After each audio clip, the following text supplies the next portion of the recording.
World cup करीब है, लेकिन शुरू होने से पहले ही फीफा को ये विवाद झेलना पड़ रहा है कि कौन हिस्सा ले, किसे एंट्री मिले और कौन खर्च उठा सके।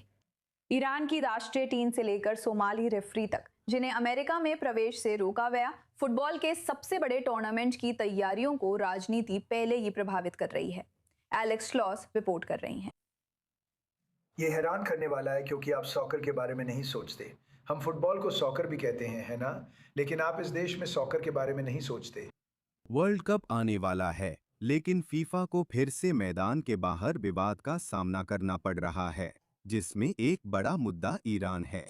ईरानी अमेरिकी समूह और पूर्व खिलाड़ी फीफा से ईरान को टूर्नामेंट से बाहर करने की मांग कर रहे हैं। उनका आरोप है कि तेहरान राष्ट्रीय टीम का इस्तेमाल दमन छुपाने में कर रहा है। फीफा ने टीम पर प्रतिबंध लगाने की कोई कार्रवाई नहीं की है, लेकिन अमेरिका ने सुरक्षा जोखिम का हवाला देते हुए ईरानी शासन से जुड़े होने के आरोप में टीम के स्टाफ सदस्यों पर प्रतिबंध लगाने का फैसला किया है। ईरानी टीम को अपना बेस अमेरिका से हटाकर सहमेजबान मेक्सिको में करना पड़ा है। एक अन्य घटना में Somali referee Omar Abdul Kadir Artan पुरुषों के विश्व कप में पहले सोमाली अधिकारी बनने वाले थे, लेकिन वैध वीजा होने के बावजूद उन्हें अमेरिका में प्रवेश नहीं मिला। अमेरिका ने आर्टन पर आतंकवादी संगठनों से संबंध के कारण प्रतिबंध लगाया है। बिल्कुल, ये भी दुर्भाग्यपूर्ण है जो हुआ। उमर सोमालिया के रेफरी के साथ। फिर भी हम सब कुछ नियंत्रित नहीं कर सकते। हम कोशिश करते हैं, हम चर्चा करेंगे, हम बात करेंगे, हम देखेंगे। शायद कभी कभी यह भी अच्छा होता है कि बस आप जानते हैं, आराम करें, रिलैक्स करें। हम हर चीज पे काम करते हैं, हम हर समस्या को सुलझाने की कोशिश करते हैं। फिर टिकट की ऊंची कीमतों, डायनामिक प्राइसिंग और रीसेल फीस पर फीफा पर आरोप है कि उन्होंने आम समर्थकों के लिए टूर्नामेंट को उनकी पहुंच से बाहर कर दिया। शुरुआती कीमत $60 है जो बाजार में है। मैंने पहले जो कुछ भी कहा, बाजार जैसा है वैसा ही है। अगर आप इसे सस्ती कीमत पर बेचें और फिर से यह इस खास बाजार में गहन और व्यापक विश्लेषण का हिस्सा रहा है, यह चला जाता जो इस देश में पूरी तरह से कानूनी है। जैसे जैसे टीमें बड़े खेल मंच के लिए तैयार हो रही हैं, फीफा फिर फुटबॉल और राजनीति में संतुलन साध रहा है। लेकिन एक वैश्विक प्रतियोगिता में, जिसे अक्सर विवादों ने घेर रखा है, जब आखिरकार खेल शुरू होगा तो कई प्रशंसक शायद इन सब बातों को नजरअंदाज कर देंगे।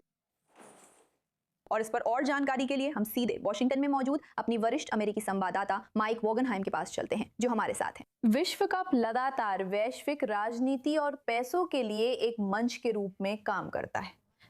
अमेरिका में विश्व कप पर चर्चा का कितना प्रभाव है?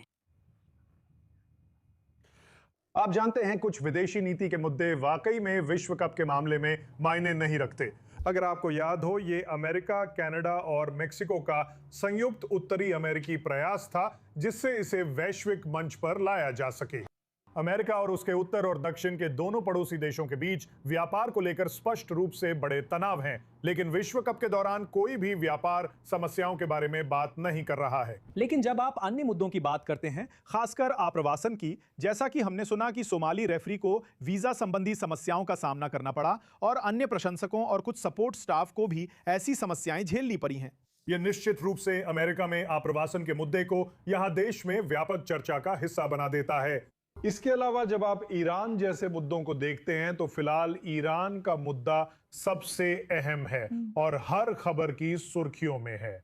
और फिर ईरानी टीम का यहां आना और उनके अपने वीजा मुद्दों की कहानी, और निश्चित रूप से अमेरिका में खेलना जबकि उसी देश के साथ युद्ध का साया मंडरा रहा है, ये यहां भी चर्चा का विषय है। ये सिर्फ खेल की कहानी नहीं, बल्कि उससे आगे की बात है। और निश्चित रूप से जब आप महंगाई से भी जूझ रहे हैं और वैश्विक स्थिति में तेल और बाकी चीजों की बढ़ती कीमतों के साथ, हाँ, जब आप परिवहन की कीमतों, होटल की कीमतों और ऐसी ही चीजों की बात करते हैं, तो ये सब घर पर भी असर डालता है। तो चलिए बस फुटबॉल खेलते हैं, लेकिन निश्चित रूप से हम इन घटनाओं के वैश्विक प्रभाव से भी बच नहीं सकते। धन्यवाद माइक वेगनहाइम।